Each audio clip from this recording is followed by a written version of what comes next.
ரொம்ப நாளைக்கு அப்புறம் சீனுக்கு வந்த அஞ்சலி, வந்த உடனே பிரச்சனை. ஆந்திர மாநிலத்தைச் சேர்ந்த ஒரு இந்திய திரைப்பட நடிகை அஞ்சலி. இவர் தனது பள்ளி படிப்பை ஆந்திராவில் முடித்தார். அதன் பிறகு சென்னைக்கு சென்று தனது கல்லூரி படிப்பை தொடங்கிய அஞ்சலி கணிதத்தில் பட்டம் பெற்று பல குறும்படங்களில் நடிக்க தொடங்கினார். அதைத் தொடர்ந்து பல விளம்பரங்களிலும் நடிக்க தொடங்கினார். அப்பொழுது தெலுங்கில் இவர் நடிகையாக நடிப்பதற்கு வாய்ப்புகள் கிடைக்க ஆரம்பித்தது. தெலுங்கில் 2 திரைப்படங்களில் நடித்த பிறகு தமிழில் கற்றது தமிழ் என்ற திரைப்படத்தில் நடிக்க அஞ்சலிக்கு வாய்ப்பு கிடைத்தது. இந்த படத்தில் ஜீவாவுடன் நடித்திருந்த அஞ்சலி ஆனந்தி என்ற வேடத்தில் மிகச்சிறப்பாக நடித்து தென்மண்டல பிலிம்ஃபேர் விருதுகளில் சிறந்த அறிமுக நடிகைக்கான விருதை பெற்றார்.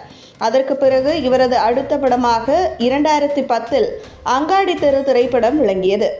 இதிலும் கனியாக நடித்து அந்த ஆண்டிலும் சிறந்த நடிகைக்கான பிலிம்ஃபேர் விருதை பெற்றார். இப்படி நடிக்க ஆரம்பித்த சில வருடங்களிலேயே மக்கள் மனதில் இடம் பிடித்து தமிழ் திரை உலகில் சிறந்த இளம் நடிகையாக அறியப்பட்டார். இதனையடுத்து தமிழில் வெளியான எங்கேயும் எப்போதும் படத்தின் மூலம் தனது மாறுபட்ட நடிப்பையும் வெளிக்காட்டி தன் ரசிகர் பட்டாளத்தை வலுவேற்றினார். இப்படி தமிழில் தொடர்ச்சியாக படங்கள் நடிக்க ஆரம்பித்த அஞ்சலி தெலுங்கிலும் கவனம் செலுத்தி சீதாமா வக்கீட்லோ, சிரிமல்லே சேட்டு, பாலுபு, மசாலா, கீதாஞ்சலி என தொடர்ச்சியாக வெற்றி படங்களில் நடித்து தெலுங்கிலும் ஒரு வளர்ந்து வரும் மற்றும் முன்னணி நடிகையாக திகழ ஆரம்பித்தார். கேரக்டருக்கு தகுந்த மாதிரி தன்னை மாற்றிக்கொள்ளும் சுபாவத்தை கொண்டவர். 2016 இறைவி என்ற தமிழ் திரைப்படத்தின் மூலம் பலரது பாராட்டுகளையும் பெற்றார். இதனைத் தொடர்ந்து அதிகம் தெலுங்கில் நடிக்க ஆரம்பித்து தமிழ், மலையாளம் மற்றும் கன்னட மொழி படங்களிலும் பிஸியாக நடித்து வருகிறார் அஞ்சலி. திரைப்படத்தின் மூலம் எந்த அளவிற்கு பிரபலமானாரோ அதே அளவிற்கு இவரை சூழ்ந்திருந்த சர்ச்சைகளாலும் பிரபலமானார். முதலில் இவரது சித்தியுடன் பிரச்சனை, பிறகு இயக்குனர் களஞ்சியத்துடன் பிரச்சனை என தொடர்ச்சியாக பிரச்சனைகள் வந்து கொண்டிருந்த சமயத்தில் தெலுங்கிலும் இவருக்கு பட வாய்ப்புகள் குவிய ஆரம்பித்ததால் ஹைதராபாத்தில் குடியேறி அங்கேயே நடிக்க ஆரம்பித்தார். அதற்கு பிறகு எஸ்.ஜே. சூர்யாவின் பிறந்தநாள் பார்ட்டியில் ஏற்பட்ட பிரச்சனை சமூக வலைதளத்தில் வைரலானது.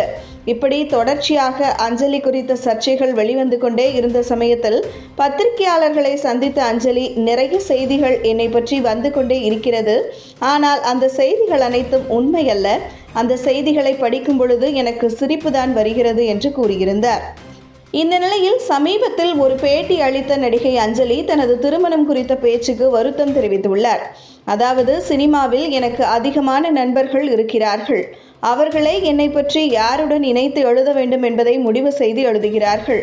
முதலில் நடிகர் ஜெய்யை காதலிப்பதாக செய்திகள் வந்தது.